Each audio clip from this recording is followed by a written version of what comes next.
Hey guys, this week we're going to talk about nagging pains. What we're going to look at is how are we defining a nagging pain?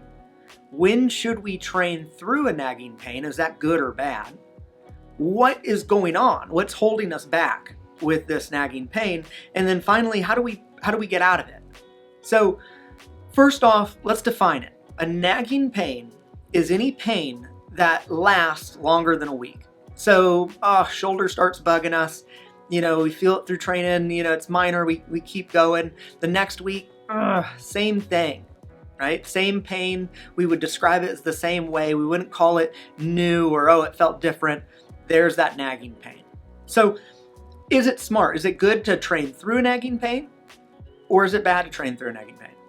Now, I would say that it's never good to train through a nagging pain.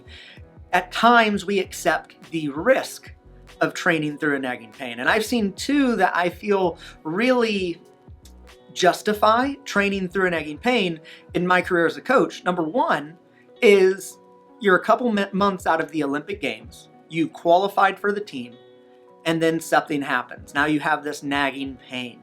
The roster is set, no one can take your place.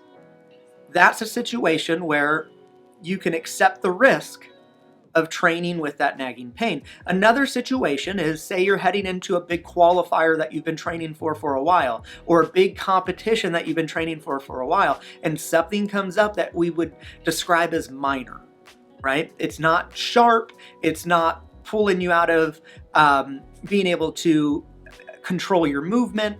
So a minor nagging pain, you have something coming up, that's could be an opportunity or could be a chance where you might say, okay, I'll accept that risk of training with this nagging pain. So what's the risk? The risk is having a nagging pain turn into a serious injury. And that's just stupid. You could have stopped, you could have worked on this, and now it's something that's serious, shutting down your training, pulling you out of your gains. Now it's something serious. So the majority of the time, training with a nagging pain, not good. So what keeps it there? What's going on, right? What's going on with this nagging pain? Why do athletes, I've had athletes at times with years of history around certain pains of like, I felt that for 5 years. I've had athletes tell me that. So what is going on that is keeping a nagging pain there? And as you boil it down, as you work with athletes, the number one answer is fear, right? Athletes are afraid to take some time away from training to heal because they're afraid they're going to fall behind. They're afraid that they're going to get fat. They're afraid that they're going to be weak. Plug in whatever fear it might be, you boil it down, there's a fear there. And it keeps this decision to going back in that with a little bit of time and adjustment, you could come back better than ever. So finally, how do we heal? The easiest question, the first question, if you have a nagging pain and you're struggling with this of like, man, this has really been going on, right? You might have some defenses coming up going, I'm not afraid. The question you got to ask yourself is, why are you training? What are you training for? And once that answer comes out, if you're training for your sport and you're in a situation like I mentioned earlier around, hey, this big competition's coming up, okay. Right? That might be acceptable to take the risk. But if you're training for a sport and you have nothing big on the horizon, there's opportunity right now, if you could see that as an off season, to work on this issue, strengthen it up, and come back stronger for your season, right?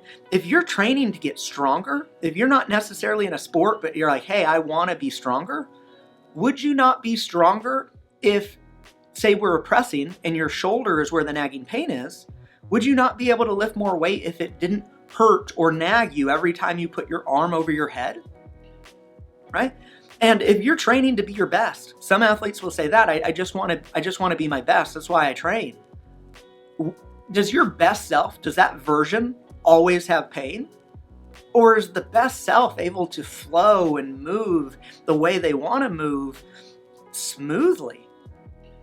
I would go for the latter. That's what I would like to define best self as. So when it comes down to it, guys, it's It comes back to you. What are you training for? What brings you to the gym? Why are you training? Dig deep and look at that.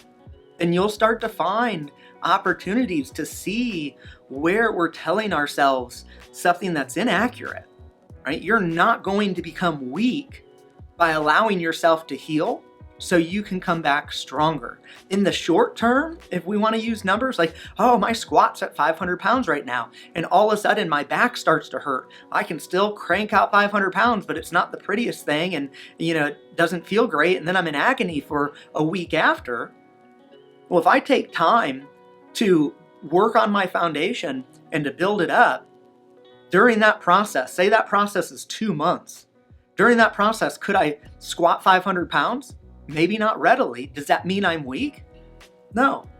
It's a process, right? If you're defining strength by a certain number, you're going to be in a tough way when opportunities arise. You can't take advantage of them. But if you go through 2 months of work, come back and all of a sudden your squat goes up to 550, that's strength. Or, say you're just able to squat 500 pounds without pain on any given day. That's strength. So I hope this helps you. And guys, what I'd be curious about is, why do you train?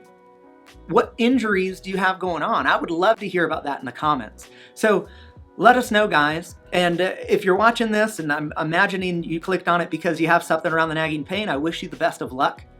And can't wait to hear from you. Good luck out there.